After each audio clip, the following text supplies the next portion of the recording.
இன்றைக்கி ஸ்ரீராமநவமி, ராமரோட பிறந்தநாள். அதனால் பாபா கோயிலையும் ரொம்ப விசேஷமாக இருக்கும். நாங்கள்லாம் பாபாவோட டிவோட்டீஸு.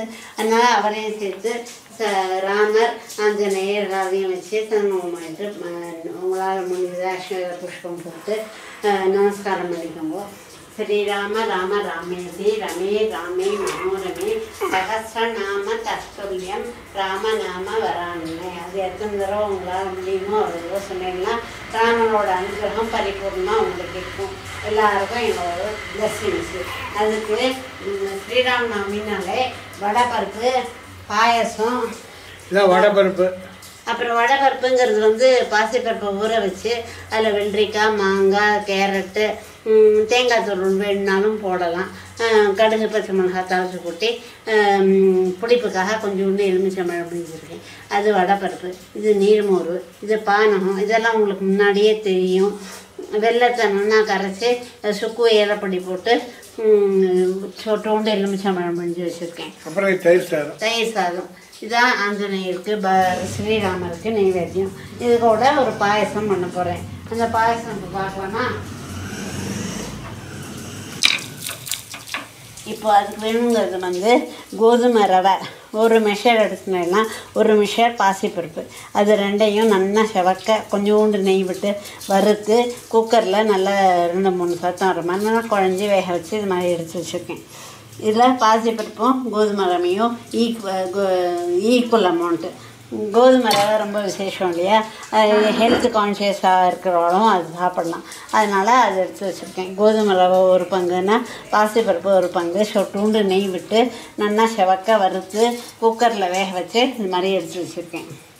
அப்புறம் அதுக்கு ஒரு பங்கு வெல்லம், அப்புறம் கொஞ்சோண்டு ஒரு 1/2 கப்பு தேங்காய் பால், அவ்வளோதான். அப்புறம் முந்திரி திராட்சை ஆஸ் யூஷுவல். அது வெல்லம் போட்டு கடைசியில் இறக்கும்போது தேங்காய் பால் விட்டு இறக்கணும்.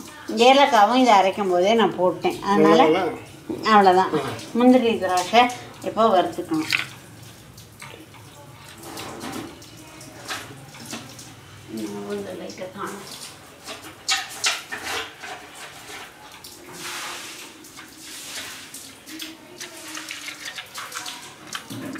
இப்போ பண்ணுறாமா?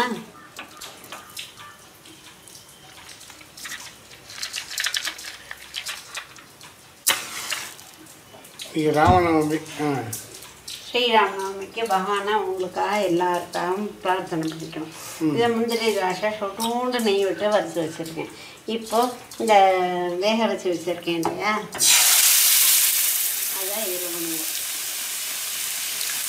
கோதுமையும் பாசிப்பருப்பும் செவக்க வடித்து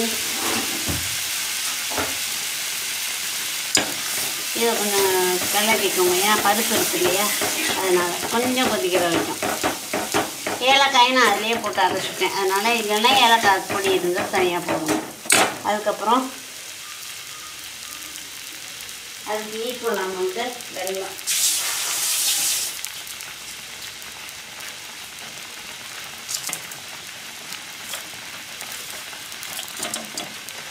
ஒரு கப் போட்டிருக்கேன். அதனால் 1 கப்பு வெல்லம் போட்டிருக்கேன். வெல்லம் கொஞ்சம் கரையணும்.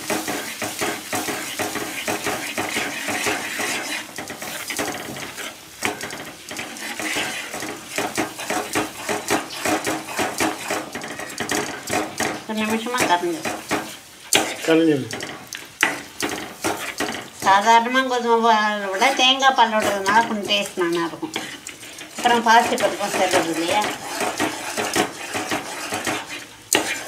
இந்த பாரு கரைஞ்சிடுச்சு. இப்போது அதை கொஞ்சம் சின்னது பண்ணிட்டு இந்த தேங்காய் பால் போடுங்க. அவ்வளோதான். அவ்வளோதானே? போட்டு கலக்கி இது கொதிக்கலாம் வேண்டாம். சும்மா கொஞ்சம் சூடு, இந்த தேங்காய் பால் பச்சையாக இருக்கும் இல்லையா, அதனால் இதை நீங்கள் அட்ஜஸ்ட் பண்ணிக்கோங்க. சூடெல்லாம் ரொம்ப நேரம் கொதிச்சா திரிஞ்சு போயிடும். இதில் முந்திரி பருப்பு போடணும். அவ்வளோதான்.